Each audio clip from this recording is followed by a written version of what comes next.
শ্রীমদ্ ভগবদ্ গীতার দ্বিতীয় অধ্যায় সাংখ্যযোগের ৩২তম শ্লোক ও তার বাংলা অর্থ।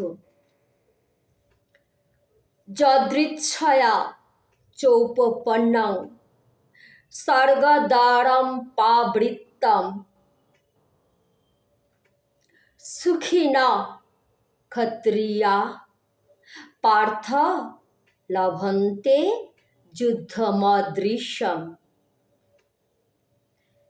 এর বাংলা অর্থ হচ্ছে, হে পার্থ, স্বর্গদ্বার উন্মোচনকারী এই সব ধর্মযুদ্ধে যে সমস্ত ক্ষত্রিয়দের সামনে না চাইতেই এসে হাজির হয় তারাই সুখী হন।